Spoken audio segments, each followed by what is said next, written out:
Hola a todos, me llamo Borja Ruiz Mateos, soy cardiólogo y lo primero que os quiero decir es enhorabuena por haber hecho el examen MIR. Ahora toca que descanséis, que desconectéis y bueno, yo os voy a comentar un poquito vuestro examen MIR, que desde luego tengo que decir que es un examen MIR de los más desgastantes, si no el más desgastante que yo he visto. O sea, a mí es el examen MIR que más me ha costado corregir, es un examen MIR que yo según empecé a hacerlo me empezó a entrar una fatiga. O sea, he de deciros que descubrí ayer con mis 44 años, mientras lo corregía por la noche, que así fue, que tengo presbicia, aunque me he resistido, me tuve que ir a comprar unas gafas a la farmacia super fashion, porque era incapaz de leer el examen y las preguntas, o sea, no podía creer lo que estaba leyendo. O sea, no lo podía creer. Un examen repleto de preguntas básicas, que si contamos las de básicas junto con las de estadística como ciencias básicas son 47 preguntas, es decir, casi el 25% del examen son preguntas de ciencias básicas, la inmensa mayoría de ellas en las primeras partes del examen, lo cual lo hace muchísimo más desgastante, con una inseguridad que os tiene que haber producido increíble, sensación de insatisfacción, inseguridad, desazón, o sea, todo el estudio realizado que hemos realizado en el MIR, toda la vida con pruebas clínicas, con preguntas esencialmente clínicas, ¿qué es lo que tiene que tener un examen que pretende ordenar opositores que van a ver pacientes que tienen patologías esencialmente médicas y quirúrgicas, pero clínicas? Un examen MIR que, desde luego, me ha gustado poco en este sentido por la inmensa cantidad de preguntas básicas, la sensación debe ser horrible y, desde luego, claramente marca una tendencia en los últimos exámenes MIR, confirmado con el anterior, reconfirmado con este. Hay que cambiar la dinámica de la preparación. Ya se parecía mucho al USMLE Step 1, muchas preguntas del examen, el examen de los Estados Unidos, y ahora se parece todavía mucho más y obviamente va a haber que dedicar una gran cantidad de la formación en el futuro a preparar las ciencias básicas que tienen algún componente clínico, pero hay muchísimas preguntas puras de ciencias básicas, porque además, como la inmensa mayoría de los opositores dominan y dominan bastante las ciencias clínicas, al final tener un 25%, o sea, casi 50 preguntas básicas, es lo que va a marcar la diferencia, es lo que va a marcar los grandes puestos, la diferencia entre poder coger la plaza que quieres y no poder cogerlo. De manera que esto es un cambio claro en la dinámica del MIR, cambio claro que hay que tener muy presente para la preparación del examen MIR en convocatorias futuras. Llama mucho la atención preguntas de alergia, 7 de inmuno, más preguntas de reumatología, 12 que normalmente, lo cual puede tener mucho que ver con los síndromes post-COVID que estamos viendo, la reactivación de procesos autoinmunes, que sí que se está viendo con más frecuencia y eso está bien que el MIR lo refleje, que refleje esta realidad que vemos en las consultas, en las urgencias. Muchas preguntas de rayos puras, 2 preguntas de PET, TAC o derivados con captación metabólica, preguntas puras de medicina legal, preguntas puras de bioquímica otra vez, de anatomía patológica, muchas de fisiología pura, modo Guyton, muy de ciencias básicas, estas sí que de ciencias básicas puras. Llama mucho la atención la ausencia de validez interna del examen, o sea, está muy poco cohesionado internamente, o sea, no tiene ningún sentido que haya preguntas que estriben en los mismos temas. 2 preguntas de glucogenosis, un drama, o sea, de glucogenosis. 2 preguntas del PSA del cáncer de próstata o del cáncer de próstata, que esto es normal. 2 preguntas muy de actualidad, como es la viruela del mono o la sarna, que también vemos relacionada con un incremento probablemente del hacinamiento del COVID, no sabemos por qué, pero es un hecho que se ve.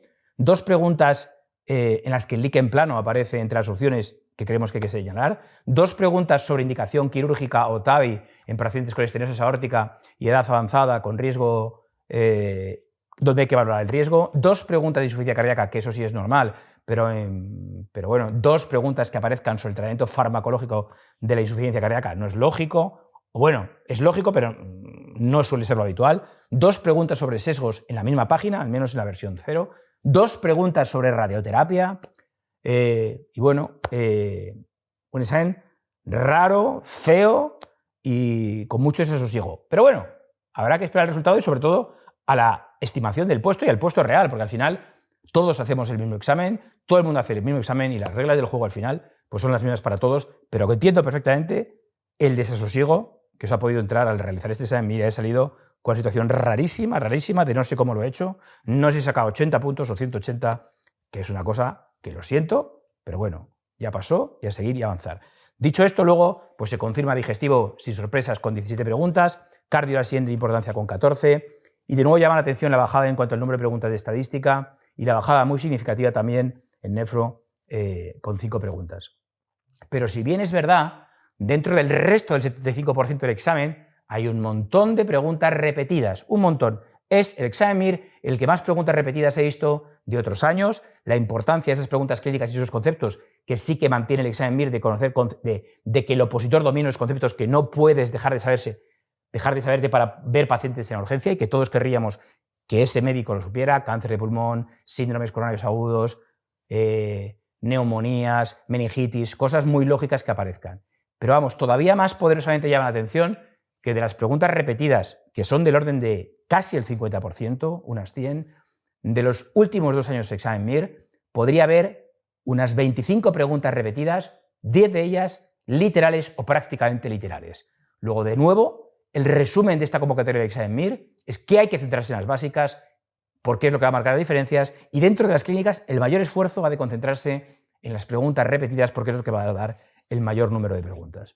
Y dicho esto, pues me voy a comentar el examen MIR, lo voy a comentar rápido para poder comentar el mayor número de preguntas posibles, y aunque hable rápido sé que se me puede entender bien. Obviamente es la corrección que he realizado yo junto con algunos amigos que nos reunimos ayer y nos costó y sufrimos mucho más que en otras ocasiones. Desde luego, yo es el examen MIR, insisto, que más he sufrido, que más tuve que mirar, que más preguntas que digo, es que no tengo ni la más remota idea. Obviamente esto me lo he sabido, pero cuando era un embrión de estudiante de medicina, la glucogenosis, además con nombre propio, o sea, el Bonjerky, o sea, santa madre de Déu, o sea, es que no lo yo de verdad que no me lo podía creer, o sea, no me lo podía creer. Obviamente es la corrección que yo creo, la interpretación y la crítica que creo, y ojalá que las preguntas dudosas, que yo igual las he fallado, pero lo explico y si va en vuestro favor, pues me alegraré y obviamente tomároslo con precaución, porque hay preguntas que obviamente, aunque yo crea que es una opción, puedo equivocarme o no he podido interpretar adecuadamente lo que quiere hacer el autor de las preguntas MIR, pero bueno, vamos a ello. La primera pregunta que quiero comentar son 2 preguntas de cardio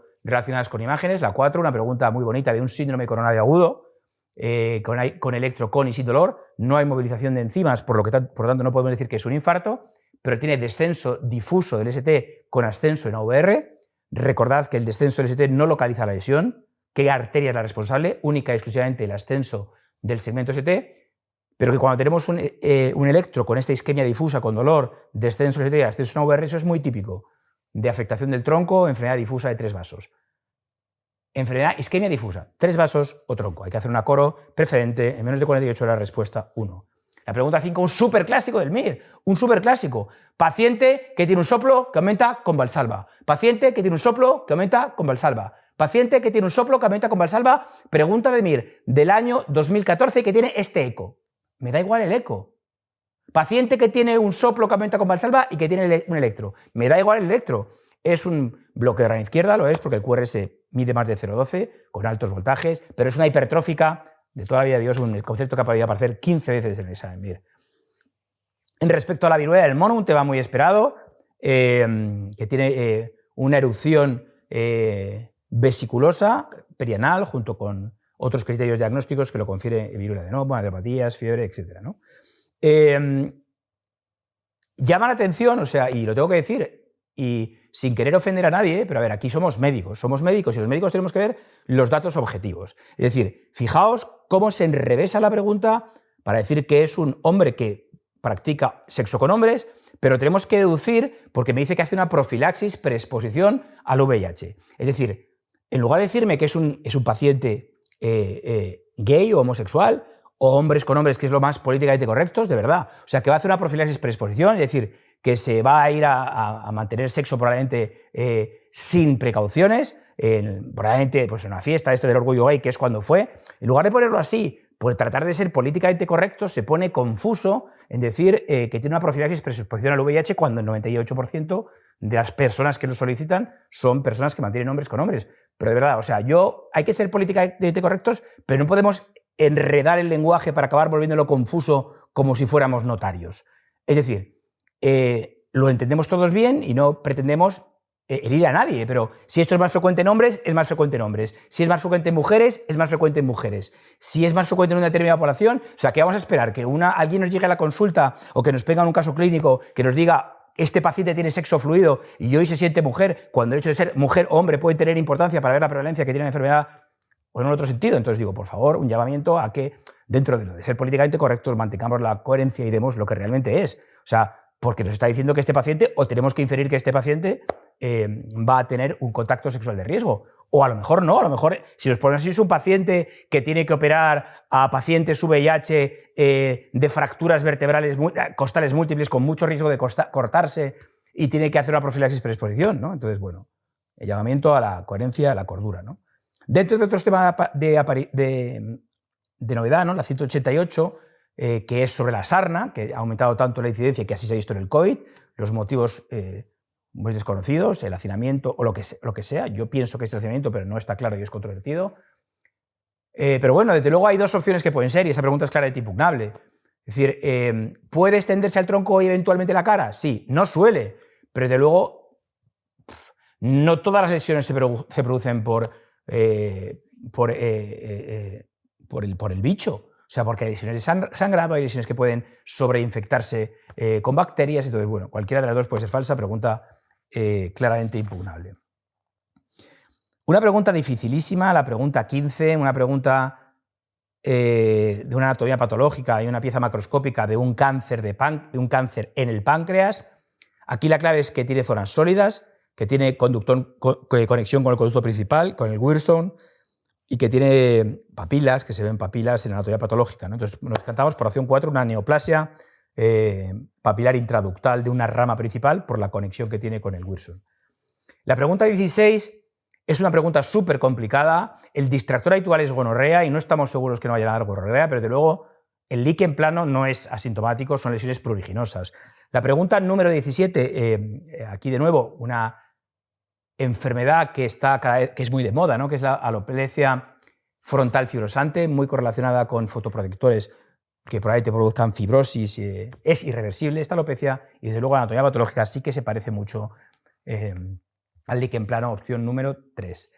Dos preguntas, 18 y 19, relacionadas con estudios de extensión. La primera, bonita, en la que se ve una captación pequeñita en el pulmón izquierdo, en el ápex. No se ve en afectación metastásica.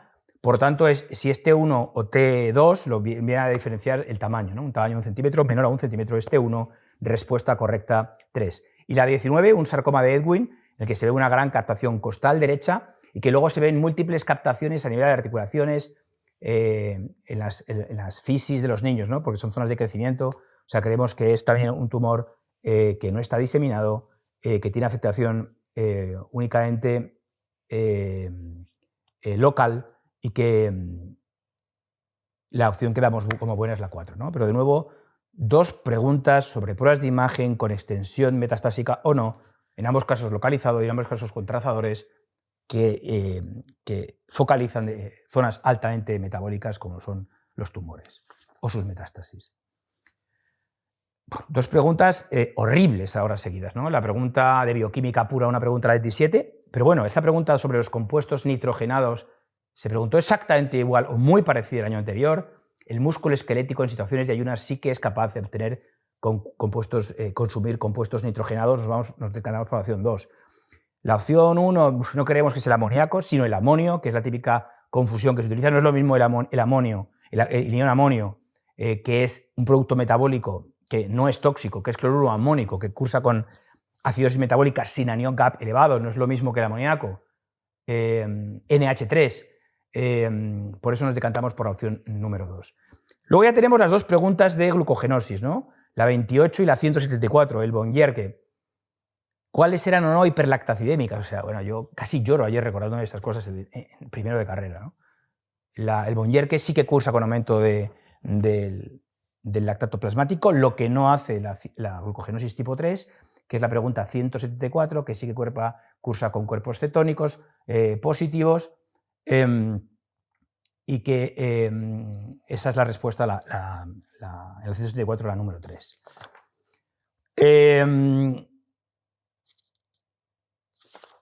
La pregunta 39, ¿no? Un apicultor que hace anafilaxias, nos explican sobre qué es el trayecto etiológico. Lo más importante para este tío es a enseñarle a pincharse adrenalina para no palmarla, si está trabajando por ahí con las abejas. Pero desde luego, eso no es un tratamiento etiológico. El tratamiento etiológico sería hacer una inmunización, una desensibilización con dosis crecientes progresivas ¿Al 100%? Pues mira, lo tuve que buscar. Sí, tiene que ser purificado del antígeno al que es alérgico al 100%. Respuesta número 3. Otra pregunta sobre eosinofílica, ¿no? Clásicamente eran pruebas de imagen. El año pasado caí con una prueba de imagen. Pero aquí en esta ocasión nos pretenden, ¿no? Que sepamos que no es debido a hipersensibilidad TH1, sino que es TH2. Esa es falsa. Pero desde luego, esta pregunta sé que la ha puesto un alergólogo y no un digestivo, por cómo está desarrollada. Porque lo de quitar la dieta a pelo ya no se recomienda, lo de hacer pruebas de sensibilización tampoco se recomienda. Luego, la 2 y la 4 son opciones claramente dudosas. Es una pregunta claramente impugnable. Otra opción es que quisiera preguntar cuál es la correcta, en cuyo caso sería la 1, pero al preguntarnos la incorrecta, la más incorrecta, nos vamos por la 3, pero la 2 y la 4 son cuanto menos dudosas. Tenemos una página, por lo menos en la versión 0, que es alucinante. De la pregunta 41 a la pregunta 49 son el 100% preguntas repetidas de otros años en el examen MIR, como 5 de ellas del año anterior, o muy parecida. Nos hablan de una herencia autosómica recesiva, 25%, el año pasado fue una herencia dominante, 50%, otra vez de los intrones y los estrones, respuesta número 3, un estudio de cohortes, súper típico, el año pasado cayó lo mismo, 44 y 49 sobre los errores sistemáticos, la 44... los sistemáticos se pueden evitar aumentando, es incorrecto que se aumenten con el tamaño de la muestra, esos son los aleatorios, no los sistemáticos, los sesgos. Y la 49, por el contrario, el sesgo de un estudio epidemiológico se considera la 4 errores de la medida en algunas de las principales variables. De nuevo, el valor predictivo negativo o los valores predictivos, la respuesta es la 1. Una recomendación fuerte, alto nivel de evidencia. De nuevo, una pregunta súper parecida al año anterior, en el que nos preguntaban en cuál hay que hacer aislamiento de contacto y de gotas, que eran fiebres hemorrágicas. Aquí es aislamiento aéreo para aerosoles y de contacto. El sarampión es la que damos como buena, porque se hace aislamiento de contacto y respiratorio, fundamentalmente porque tiene contagio respiratorio, pero, la varicela es la que hay que hacer aislamiento respiratorio, fundamentalmente, pero también de contacto. El sarampión hay que hacer únicamente aislamiento respiratorio, no de contacto, pero bueno, es muy bajo la incidencia, desde luego, en la varicela, pero bueno, es la única que puede ser, ¿no? Respuesta número 47, la varicela el año pasado, como digo, fueron las fiebres hemorrágicas. El forest plot, otra pregunta exactamente igual en el año 2021, no el anterior, sino que en el 2021, que es lo que se utiliza en los metaanálisis. En todos los estudios se pone al lado el indicador que interesa, respuesta número 2 es la buena. De nuevo, una pregunta exactamente igual repetir el año anterior, un niño con una lesión del mentón que hay que valorar o que tenga fractura añadida del cóndilo. Dos preguntas que parece que no tienen nada que ver, pero son muy importantes el concepto. Es una pregunta 81 a la 82. La anorexia tiene un prototipo, respuesta 1, que tiene conductas purgantes, la bulimia-anorexia, respuesta 1 buena. Y la 82, la estenosis hipertrófica del píloro o la atresia del píloro, que cursan de manera muy similar. Recordad que esto lo han preguntado algunas otras veces en pediatría. Se diferencian por el momento de presentación. La atresia del píloro son vómitos en escopetazo en el periodo neonatal inmediato. Sin embargo, la estenosis hipertrófica del píloro son vómitos en escopetazo después de las tomas, típicamente en el día 21, en la tercera semana. Pero que tienen súper típicamente la gente que vomita. También las anoréxicas, por eso lo digo. La estenosis del píloro o gente deshidratada por pérdida de volumen son alcalosis metabólicas hipoclorémicas, y al perder el cloruro del estómago, el riñón tiende a ahorrar cloruro. Y esta pregunta me recuerda muchísimo a una pregunta del MIR de hace muchos años que decía: ¿qué tiene usted que sospechar ante una paciente de edad, 17 años de edad, extremadamente delgada, que viste con ropa ancha para disimular su delgadez y que tiene un cloro en orina de 0?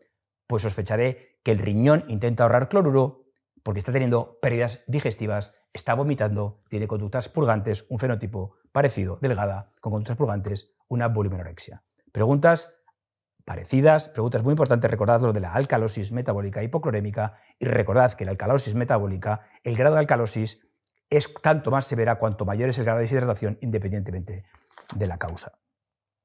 Bueno, otra pregunta de qué no nos hace descartar, que nos hace descartar el Parkinson, ¿no? El año pasado la misma pregunta ponía ausencia de temblor, trastorno de la conducta del sueño REM, disautonomías, estreñimiento en este caso. El año pasado la que había que señalar era que las caídas frecuentes al principio descartan descartan parkinsonismo y en este caso pues la disartria grave también lo descarta. 3 opciones exactamente iguales. Bueno, estas son preguntas súper bonitas, o sea, 2 de un abuelo de 71 años, la 123, que ¿qué hay que hacer? Pues 71 años, con 3 vasos, hay que operarlo y ponerle puentes en el mismo acto quirúrgico. La 124, muy parecida, otra estenosis aórtica, con el pulso pequeño y tardío típico. Recordad que la estenosis aórtica, como la válvula es muy pequeña, apenas pasan los hematíes tienen que pasar de lado casi, pues palpo un pulso pequeño de un hematíe y tardío, porque es un hematíe, otro hematíe, pulso pequeño y tardío, pardo tardo, que es otro de los criterios diagnósticos de severidad a la exploración física de la estenosis aórtica. El otro es la abolición del segundo ruido. En este caso, 75 años, más de 75 años es TAVI en las guías actuales, más de 75 años y cositas añadidas, como la insuficiencia renal, también es TAVI porque tiene mejores resultados la TAVI en cuanto a la insuficiencia renal que la propia cirugía. Ojo, aquí si hubiera una opción que dijera coronariografía, antes de la TAVI o de la cirugía habría que poner coronariografía, porque hay que valorar si el paciente tiene o no, como la anterior, enfermedad coronaria que haya que reparar en el mismo acto quirúrgico o antes de poner la TAVI en este paciente. En este caso, respuesta número 2. 135, una pregunta preciosa, súper clásica de examen Mir, que relaciona a la regla, la menstruación hormonal, tiene una crisis porfírica, con dolor abdominal, clínica psicológica y psiquiatra, respuesta número 2. La pregunta 137 es una pregunta súper complicada, pero con insuficiencia renal larvada de larga evolución, sin analíticas previas y creatinina de 10, por eso por la clínica nos adentramos, además, riñones pequeñitos, no que orientan a poliquistosis renal, nos adentramos a una nos decantamos por una nefropatía tubulointersticial crónica, respuesta número 3.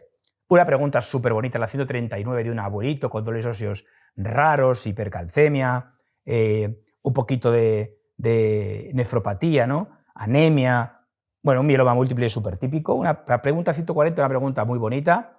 Aquí de nuevo recordad que cuando en el MIR nos dicen una cosa es que esa cosa tiene importancia para responder a la pregunta. Un carpintero en el MIR tiene un adenocarcinoma de etmoides, un tío que se toma boquerones en vinagre tiene una crisis intestinal y un paciente psiquiátrico que abandona la medicación, pues algo tendrá que ver con el abandono de la medicación y se habrá puesto a beber agua como un loco y polipsia primaria, ¿no? Probablemente porque además cursa con osmolaridad urinaria baja, ¿no? 2 preguntas muy bonitas del cáncer de próstata, ¿no? Sobre la 141, la recidiva mioquímica es cuando el PSA es mayor de 0,2, no de 0,01. Es verdad que esta es un poquito más complicada y el cáncer de próstata es cierto, pregunta bonita, que se puede hacer la 1, se puede operar, se puede radiar, o a un abuelito que no tenga muchos síntomas de 85 años con PSA alto se puede wait and see, una vigilancia activa. 2 preguntas sobre la radioterapia. La 144 obviamente se puede utilizar en niños, no está contraindicada. En el cáncer de mama localmente avanzado, la respuesta 1, hay que hacer radioterapia locorregional, debe incluirse la radioterapia ahí. La pregunta 147 es una pregunta bonita, de nuevo va a lo menos invasivo, lo más barato, lo menos agresivo para el paciente. En el MIR recordado, no de la duda, la menos invasiva, la más barata, y si hay algo de exploración física o historia clínica, va a ser esa casi siempre. Un agregado plaquetario en el preoperatorio de un paciente asintomático con bajas plaquetas, trombopenia, perdón, hay que descartar que no sea un agregado, que es una cosa que sucede muchas veces, y hay que hacer un frotis de sangre periférica, que habitualmente el del laboratorio, cuando tú se lo pides, el médico del laboratorio lo hace directamente.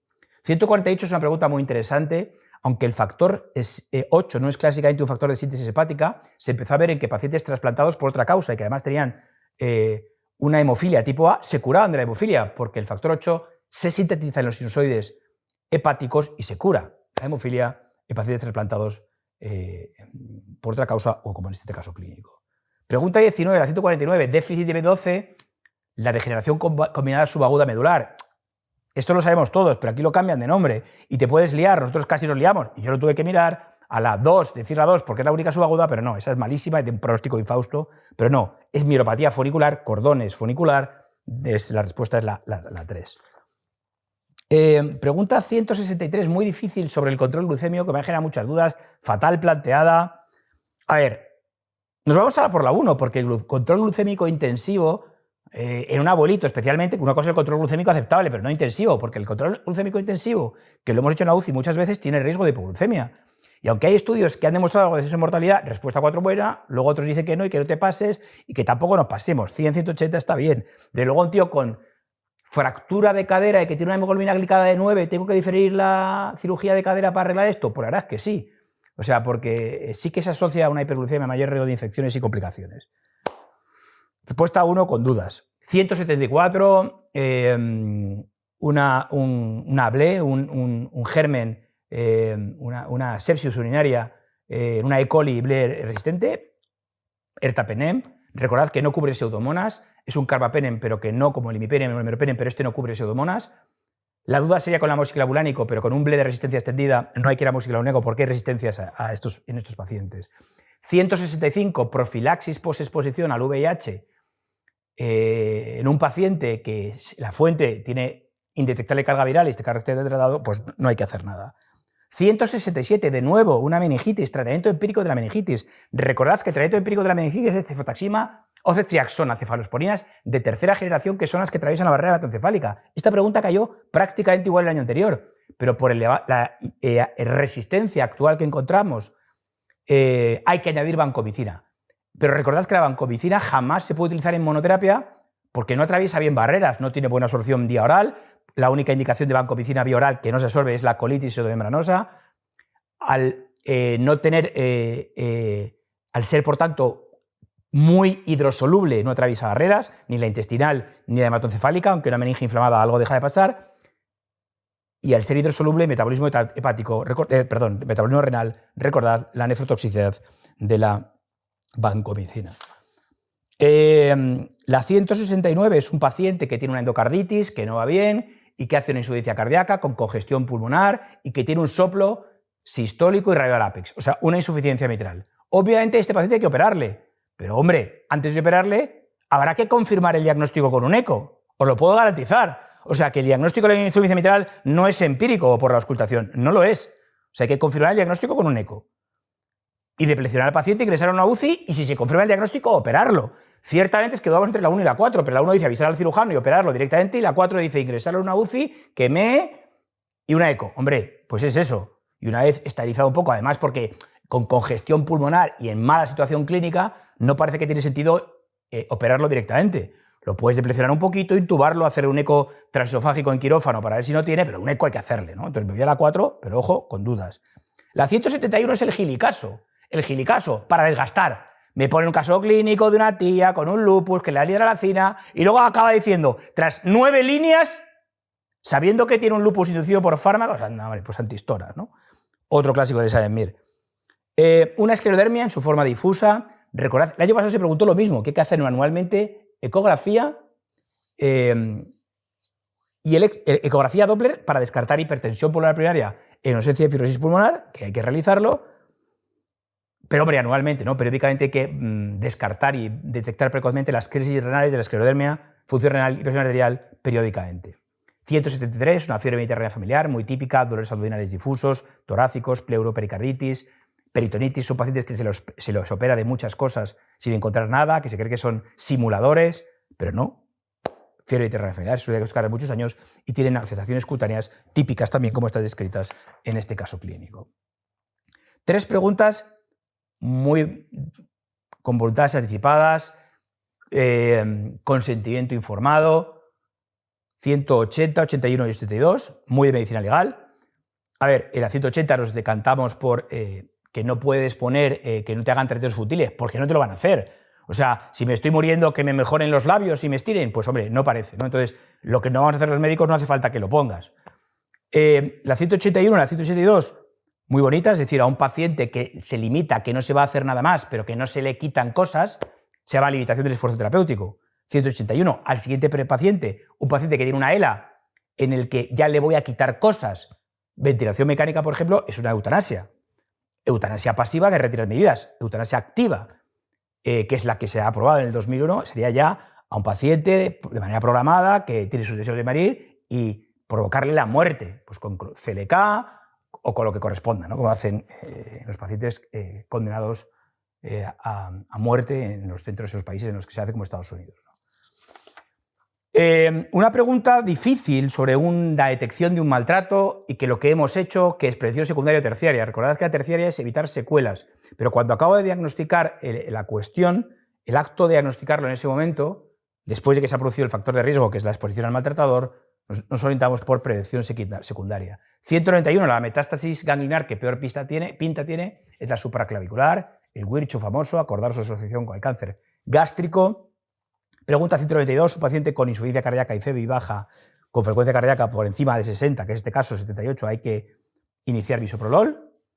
Y la 194, la anterior súper repetida, y la 194, otra súper de moda, ¿no?, que disminuye la mortalidad, en los ISGLT2, que ya lo han preguntado en varias ocasiones, en el año anterior en el examen MIR. Respuesta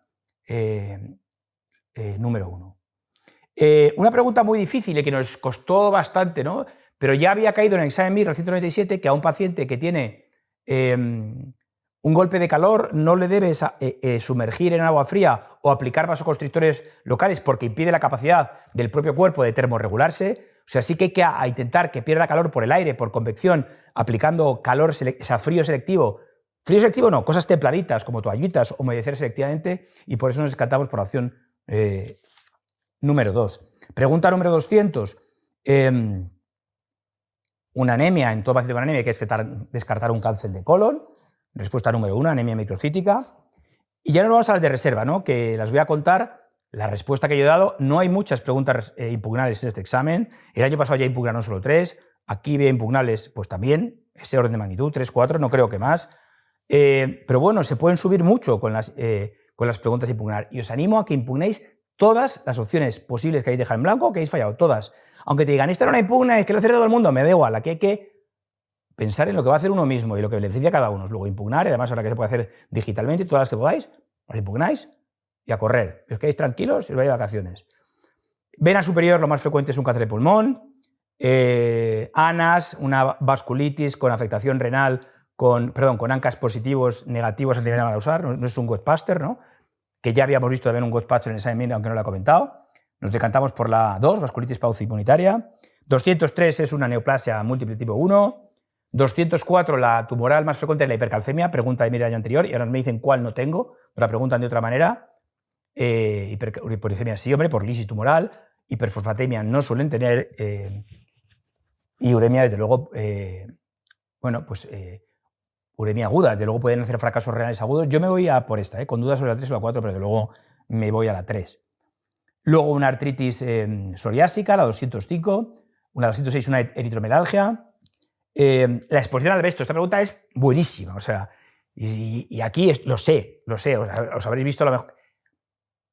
¿Cuál es el cáncer más frecuente de la población general? Causa de muerte. El cáncer más frecuente es la próstata, ¿no? Pero el cáncer más frecuente, pulmón. ¿Cuál es la causa más frecuente de cáncer en un paciente expuesto al asbesto? Pulmón. Lo que pasa es que más riesgo relativo tiene, el que más se asocia como riesgo relativo es el mesotelioma, pero el tumor que más frecuentemente tiene los pacientes con asbesto, porque el asbesto aumenta el riesgo de cáncer de pulmón un poco y de mesotelioma aún más, pero más frecuente es sin ninguna duda, y esto yo lo sabía por una pregunta del MIR antigua, de hace exactamente 25 años, del año 1999, perdón, un examen de familia, es cáncer de pulmón, el más frecuente la asbestosis, pero el que más frecuentemente se asocia por riesgo relativo sería el mesotelioma, pero el más frecuente la asbestosis. El cáncer de pulmón, respuesta número 3. Pregunta del COVID, es una neumonía con distrés, opción 3. La 209, una pregunta súper clásica de exámenes MIRES antiguos, hipersensibilidad y pones un humidificador y la lía es parda, hay que quitarlo, la 1. Y la 210 en un paciente isquémico, prevención secundaria en un paciente previamente isquémico, que tiene de todo, pero de nuevo en el MIR lo menos invasivo, lo más barato, que abandone el tabaco, ejercicio físico y que pierda peso. Bien, este es vuestro examen MIR, el examen más difícil que habréis hecho, desde luego, y desde luego el examen más desgastante que yo he visto, más desgastante, y desde luego de los más difíciles. Es horrible por las básicas, se compensa un poco por los casos clínicos muy típicos del examen MIR. Y bueno, de verdad, ahora corregir el examen MIR, meterlo, estimar el puesto, estar tranquilos hasta que salga la plantilla de respuesta, que va a ser en pocos días, a partir de ahora. las respuestas ya están dadas porque la comisión MIR se reúne en el mismo momento que vosotros hacéis el examen MIR, pero luego tiene el ministerio que grabar las respuestas y pasarlas y que, al programa informático y que esté disponible la plantilla de las respuestas correctas, e insisto, que impugnéis todo lo que podáis. De verdad, ahora es el momento de descansar todo lo que podáis. Yo recuerdo a mí mismo mi postmir que me levanté ese domingo diciendo, ¿qué estudio ahora? Y no sabía lo que hacer y durante meses no sabía cómo rellenar el tiempo. ¿Y ahora qué hago? O sea, antes lo tenía todo planificado y todo lo que tenía que estudiar, pero ahora es que no sé qué hacer sin estudiar, si soy un autómata del estudio. Pero de verdad, hacer actividad física, intentar dejar hábitos malos, el tabaco, yo lo dejé después de MIR, hacer deporte, viajar y aburriros. Oye, y soñad. Y no os pongáis ninguna limitación, de verdad. Intentar y visitar o llamad por teléfono para la especialidad que queráis. Si no queréis decir una pues no lo digáis, oye, quiero ser cardiólogo, pero no lo digo. Pero no te prives, o sea, y visita con razonamiento y con lógica. Ojalá que el ministerio deje de aumentar las plazas como Dios manda, o sea, y no a cuentagotas, teniendo en cuenta la inmensa cantidad de médicos que hace falta, pero hace falta que sean vía MIR, obviamente. Ojalá que reciban este mensaje para que aumenten las plazas, porque el MIR no pretende decir si eres o no médico, sino filtrarlos, punto, para elegir las plazas. Y recordad que a partir de ahora, de verdad, yo os lo puedo garantizar, que a partir de ahora, máximo aburrimiento para coger fuerzas para la residencia, que es un periodo duro. Pero os puedo garantizar que la residencia, cuando seáis reblastos y entréis ahí al hospital, es un momento maravilloso y no hay cosa que nos haga más ilusión que encontraros por ahí en los hospitales con toda la ilusión que llegáis y nos recordáis a nosotros cuando debemos hacer bien las cosas. Porque una de las cosas que llama mucho la atención es cuando eres R1 y baja a la urgencia un tío y te dice esto no es de lo mío, no es de lo mío, no es de lo mío, y el paciente de quién es. O sea, que no perdamos la humanidad, que apuntéis aquí en el tatuéis humanidad, que recordemos qué es lo que nos hace ser médicos, que no os preocupéis por lo de la vocación y todo eso, que yo no tenía vocación, yo tampoco la tenía y la descubrí, y la vocación tiene crisis paroxísticas, se pone, se quita como el Guadiana. O sea, que estad tranquilos, pero que es una operación súper divertida, que miras el reloj y ya son las 7 de la tarde y tus colegas están ahí con el WhatsApp, calentando el WhatsApp, teletrabajando, que ahora que teletrabajan no paran de mandar golpes al WhatsApp y después de correr una guardia ves 200.000 millones de WhatsApp y dices, joder, se va a pasar enseguida y he hecho cosas que creo que molan, o sea, porque los pacientes creen que eres una eminencia y tú miras atrás y yo, coño, me está mirando a mí y soy R1, ¿sabes? Y no tengo ni idea, o sea, que me dicen, ¿qué tiene este paciente? Una neumonía intersticial, insuficiencia cardíaca, y dices, joder, dame 2 opciones más, porque estás hecho a las preguntas tipo test. Desearos lo mejor, desde luego, especialmente, obviamente, a los alumnos de AMIR, y que disfrutéis de este momento, disfrutad del momento, que a nadie se le ocurra decir, oye, si no le sale bien que repita el MIR, que repita el MIR si no lo he hecho bien, y si lo decís así, que lo repita tu puta madre. Ahora lo que tenéis que hacer es descansar, tranquilidad y soñar, y nos vemos pronto en los hospitales. Muchas gracias por haberme escuchado.